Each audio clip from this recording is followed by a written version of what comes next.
Good morning, Wabash. Speaking today at Pioneer Chapel will be Jim Hawksworth with his talk titled, Care, Dare, Share, the Actions of Success. Jim Hawksworth was a Wabash alumnus, class of 1995. He majored in psychology and minored in economics. While on campus, he held several officer positions in the Theta Delta Chi House, including president.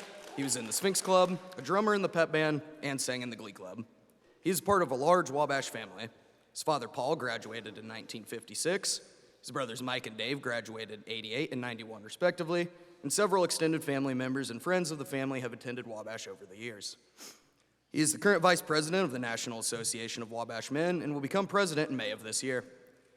Jim works for Marsh McLennan, a Fortune 250 professional services firm specializing in risk and insurance products. He runs the Chicago office and is a managing director of Guy Carpenter, the company's reinsurance broker division. Jim and his wife, Rim, have been married for 25 years and live in the southwest suburbs of Chicago.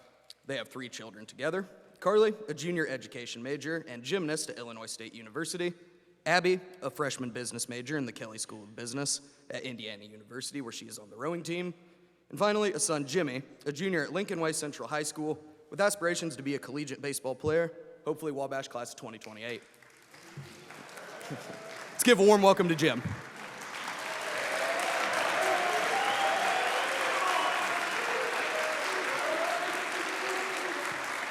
Good morning, Wabash. Thanks for coming out on this beautiful spring day, Crawfordsville. Appreciate it.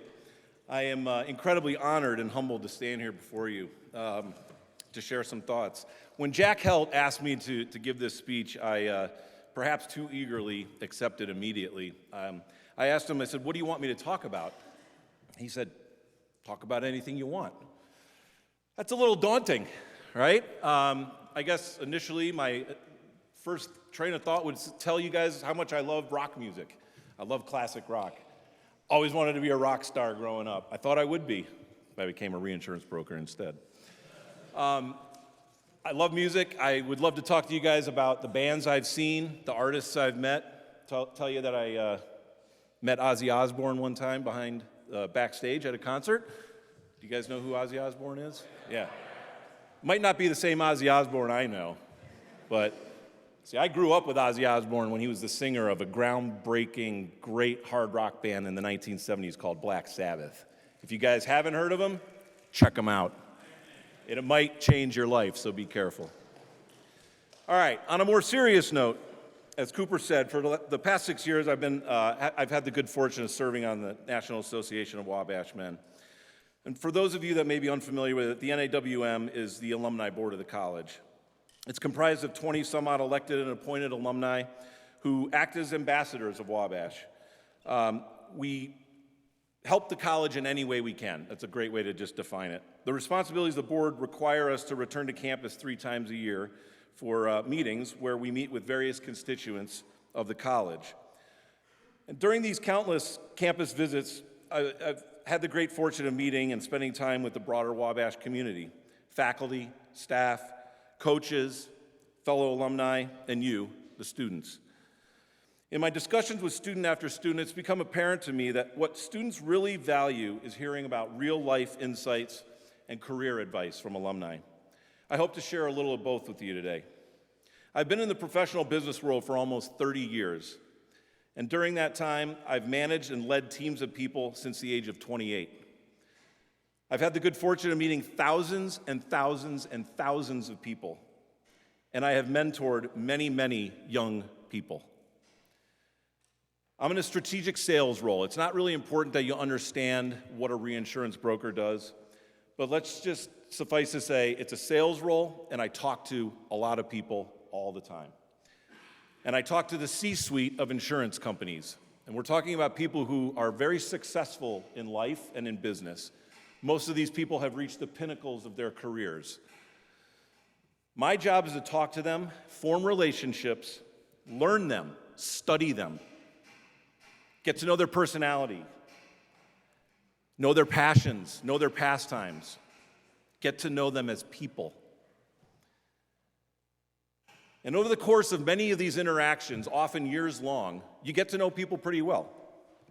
It's truly amazing what people will tell you about themselves, especially after a few drinks. But what I've found is that there are common qualities and behaviors to most successful people I've met.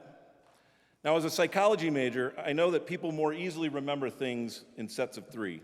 And the ultimate is three things that can rhyme, right? So at the risk of oversimplification, I would offer the most successful people that I know tend to share the following three interconnected traits. They care, they dare, and they share more than others. These are three simple words that are easy to understand, but very difficult for a lot of people to put into action. Make no mistake, caring, daring, and sharing is hard. It requires you to make effort and requires you to act. But when done well, these actions can be the difference between being in command of life or being steamrolled by life. Let's start with caring. I'd like to share a quick story. About 10 years ago, I hired a young man, very bright young man, from a highly prestigious Midwest university. I took the team to dinner one night early in his career, and he looked at me wide-eyed at the table and he said, "Jim, what's the key to being successful at this company?" Wow, I'd never been asked that question before, believe it or not. So I paused for a few seconds, and I said, "You just got to have more heart than the other people." And guess what he did? He laughed. He laughed. I had to be kidding, right? I just went through 4 years of college to be told that the key to success is to have more heart? That's the answer? Didn't compute in his mind. There had to be some secret formula, some secret sauce, some advanced degree to get. But I stand by what I told that guy that day. I think it's just as true today as it was 10 years ago. Gentlemen, you have to care. You have to care a lot, and you have to care about everything in life. You have to care more than others deem is prudent. Life throws a lot at you, but when you care, you inherently put your heart into everything. When you care, you work hard. You don't want to let others down. And I can tell you, I've seen time and time again in life, that it's the person that cares more that ultimately succeeds. Most often, these are the kind of people who naturally rise to positions of leadership in their careers, in their communities, in their clubs, whatever it might be. I've noticed that most often these people are a very specific kind of leader as well, what's called a heart leader. Leaders are often bifurcated into two different kinds of leaders. There's head leaders and there's heart leaders. While never perfectly defined, people who only lead with their head are generally seen as unemotional and uncaring about the unique qualities of those around them. They usually don't know their teams well or their peers, and they aren't intuitive about how to excite and motivate other people. Put another way, they're usually all about the numbers and self-promotion. On the other hand, people who lead with heart recognize the strengths of those around them and praise them for their good efforts. They solicit the opinions of others when making decisions and engage their colleagues on a more human level by showing interest in their life, family, relationships, career. Your words and actions must signal to others that you really do care enough to notice, to see them for who they really are. Pushing for results is ordinary, but pushing for results and having heart at the same time make leaders extraordinary. This quote from the book, Leaders Eat Last, by Simon Sinek, sums up perfectly what it means to be a heart leader. Quote, "The true price of leadership is the willingness to place the needs of others above your own. Great leaders truly care about those they are privileged to lead and understand that the true cost of the leadership privilege comes at the expense of self-interest," end quote. I've been blessed in my career to have had several leaders with heart, people who have brought out the best in me.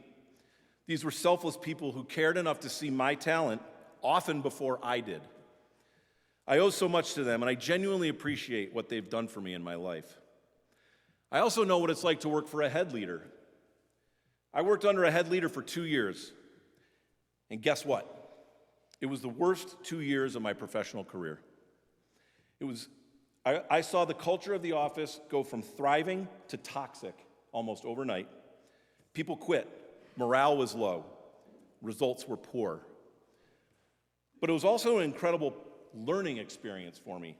I learned how not to lead, and I vowed I would never treat my team that way.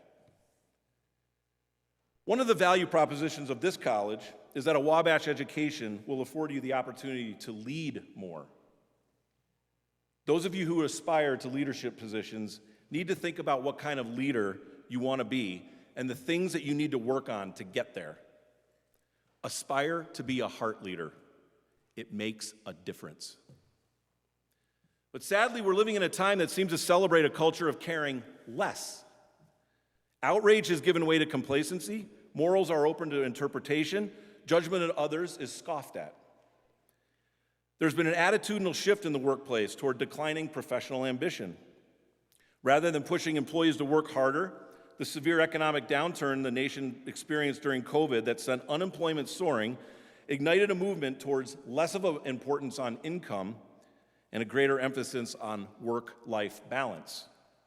As a result, it's becoming harder and harder to identify those who care enough and exhibit the drive to be promoted to positions of greater responsibility, especially positions of people management. As my earlier quote mentioned, effective managers of people are selfless. Is it any wonder that at a time when employees are prioritizing themselves, that managing others would be seen as a nuisance rather than an honor? Instead, many workers no longer seem interested in climbing the proverbial corporate ladder. A new vocabulary is creeping into the workplace. Social media trends that are promoting terms like act your wage, bare minimum Mondays, cyber loafing, quiet quitting. As of today, these terms that are being spread across social media are encouraging people to do less.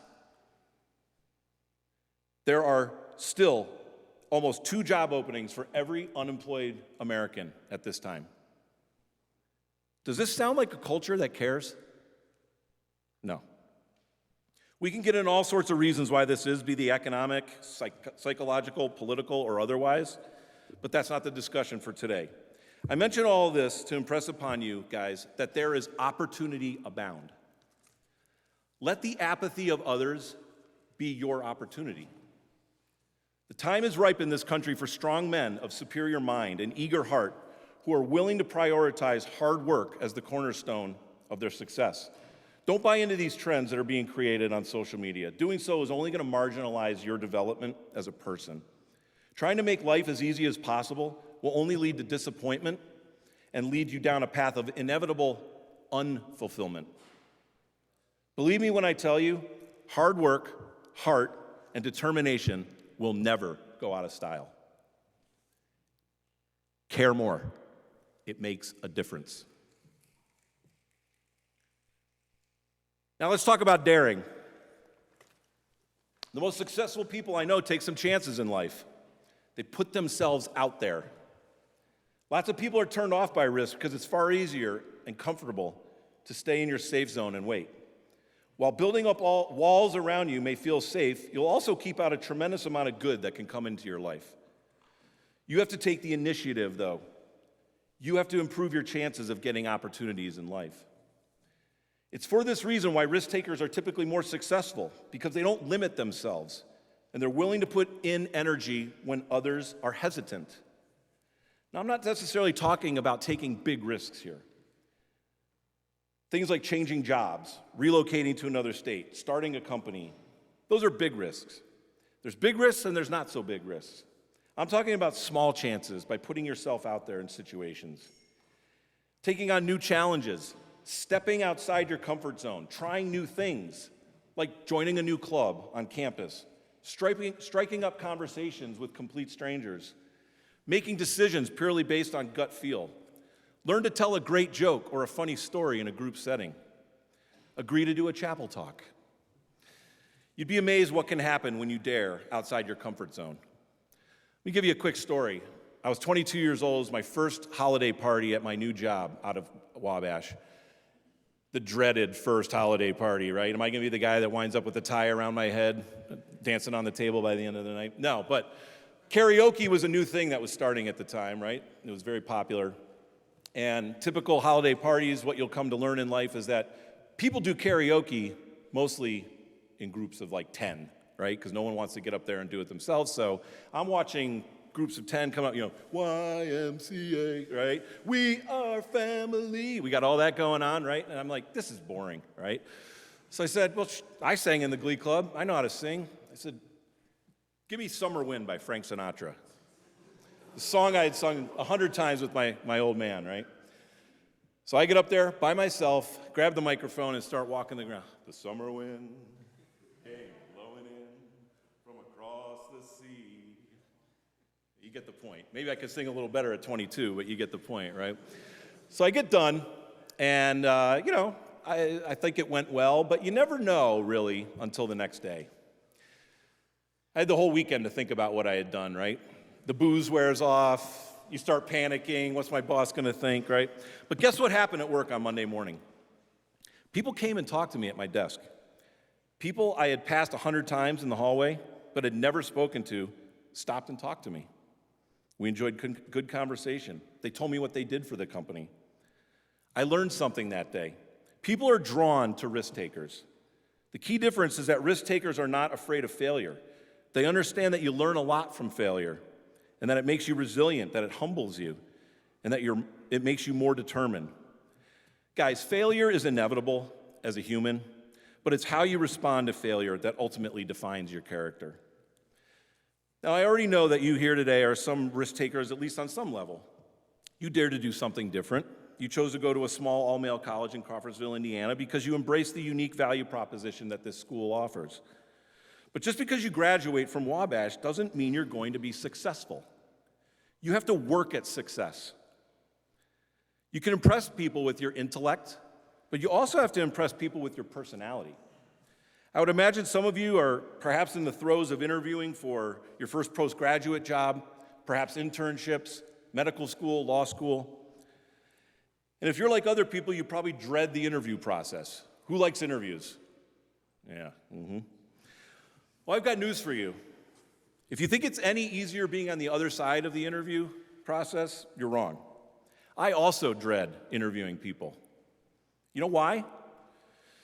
Because interviews are generally very boring. And you're not likely to land a job after a boring interview where the interviewer feels like it's work to talk to you.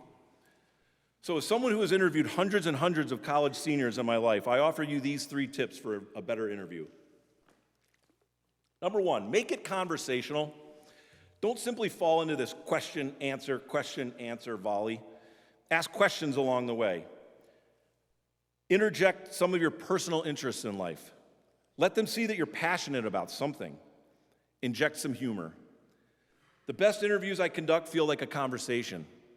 And those candidates instantly become the most memorable. 2, take the time to do real research into the company, learn about current events in the industry, and seek out people that you know who might have an understanding of the job prior to your interview.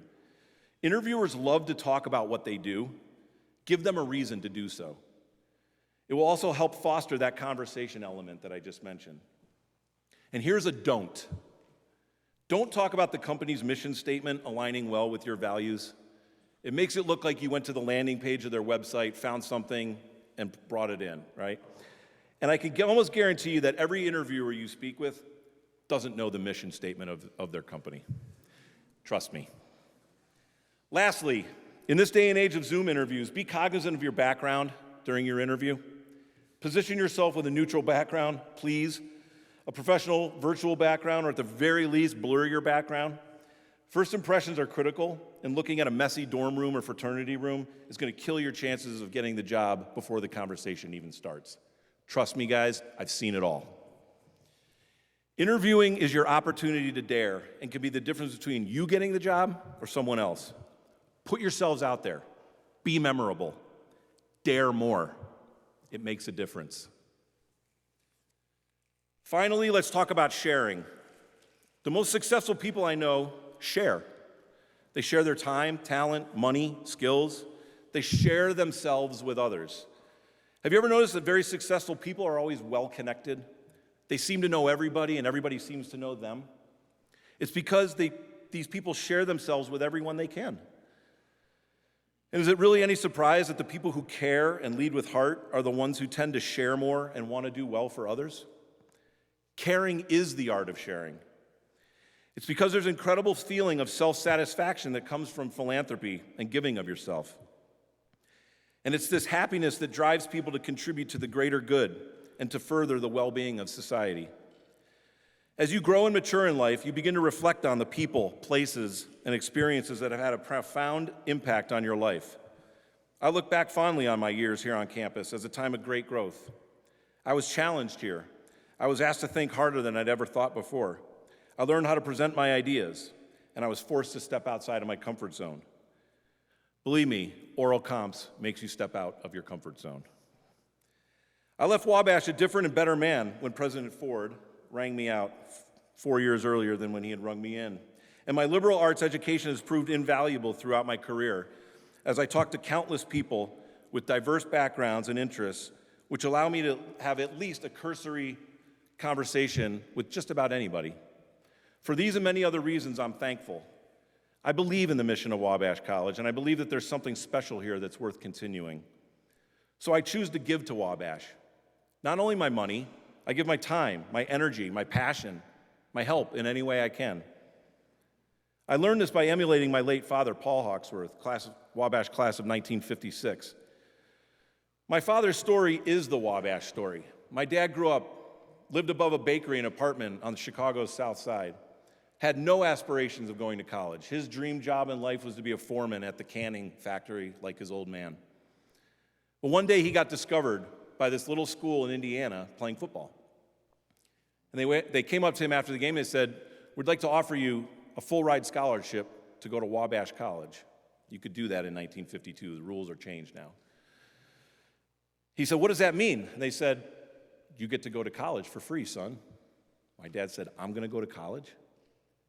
My dad went to Wabash, was on the football team, got involved. He was the president of Sphinx Club. He was a beta. He made Wabash the most important thing in his life. My dad went on to be the CEO of a company and had an excellent career and afforded me a wonderful life. He never forgot what Wabash did for him, and he made it his life's mission to continually say thank you. Like him, I'm incredibly grateful for what Wabash has done for me in my life. And to show our appreciation, my wife and I recently made a pledge during the Giant Steps campaign to endow a memorial scholarship in my father's name for the benefit of future Wabash students.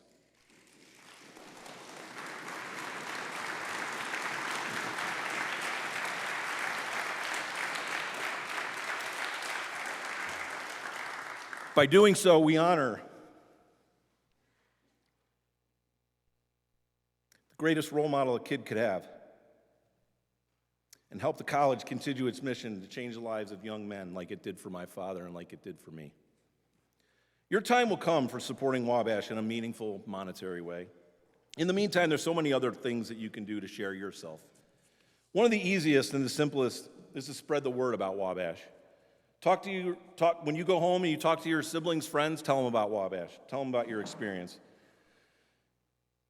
Refer students to the admissions office. Raise your hand to be a campus tour guide. Get involved with Sons of Wabash. Plus, are you tapping into one of the best, if not the best, alumni associations in the nation? Wabash affords you numerous occasions to engage with highly successful and accomplished alumni both on and off campus. Wabash men want to help Wabash men. But the onus is on you to share yourself by stepping out of your comfort zone and having a conversation. You'd be amazed at what doors might open in your life.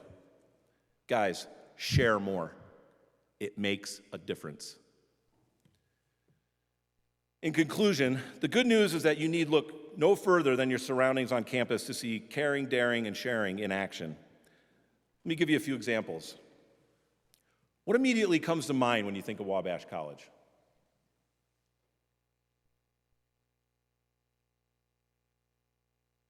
Hopefully what you think of is people. See, Wabash isn't a place. Wabash is people. People who care. People of the highest professional standards. This school continues to thrive nearly 2 centuries into its existence because Wabash is teeming with dedicated people who recognize and respect that there's something truly special about this place. The trustees, the faculty, the coaches, the staff, they're not looking for applause or pats on the back. They do it because they care about you. They care about the future of the college. They also care about the past. They do it out of a sense of respect for those who have humbly given so much to make Wabash what it is today. And they do it out of a sense of duty to better it for the next generation of Wabash students. Wabash cares. Do you see the difference it makes? Daring is a two-way street. You work very hard in your life to get into a school like Wabash, but do you ever consider this? Wabash took a chance on you. Wabash took a chance on you. Every student here that gets admitted represents some level of risk to the college. You see, there's the high school you, the you that looks great on paper, great grades, good test scores, extracurricular activities. But the admissions staff doesn't know what the college you is going to look like. The you that suddenly has far more responsibility in life, but also far more free time and freedom than you've ever experienced. Will you embrace the Wabash culture and have the heart and determination to grind it out until graduation? Or will you prioritize the wrong things, lock yourself away in your room playing video games, skip classes, drink too much, and disengage? Only time will tell once you arrive on campus. It's a risk the college takes. Further, Wabash admits a meaningful number of first-generation college students, like my father, has an inordinate number of Pell Grant recipients, and boasts a robust international program for students from all over the world, all in the quest to change lives of young men, regardless of background or financial means. Never take for granted the opportunities you've been afforded in life due to others taking a chance on you. Wabash dares. You see the difference it makes? Finally, Wabash is the embodiment of sharing. The cornerstone of this school is an amazing faculty that's dedicated to the timeless tradition of knowledge sharing. For years, legions of legendary professors have gone above and beyond by opening their hearts and often their homes to generations of Wabash men who are eternally grateful for the gift of knowledge. You have coaches who not only push you to be the best athlete you can be, but teach you how to win with humility and believe that what kind of teammate, leader, and man you become is just as important as the score of the game. And look around this beautiful and historic campus. Wabash has literally been built on sharing. The halls in which you learn, the rooms in which you study for your exams, the weight room you train in, and the fields upon which you compete, all exist because of the generosity of others. Chief among them is a fiercely loyal alumni network that gives to Wabash generously to make your experience even better than theirs. Guys, don't be takers in life. Every now and then, it's important to pause, take stock of where you are and how you got there. Chances are you owe just as much to others as you do to yourself. Wabash shares. Do you see the difference it makes? Which leads me to my final thought. Everything I've talked about today revolves around human interaction and the connectedness of mankind.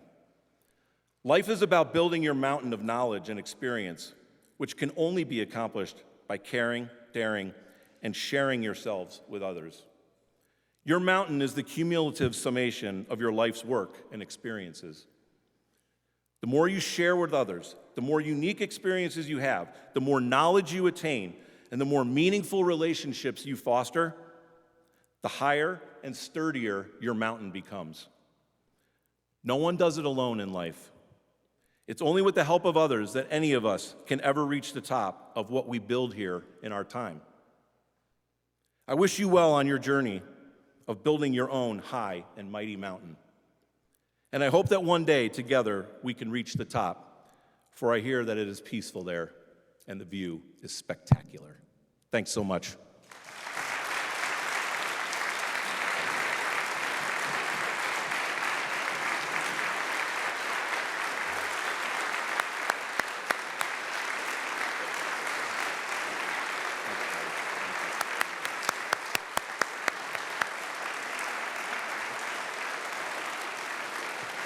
Thank you so much for coming.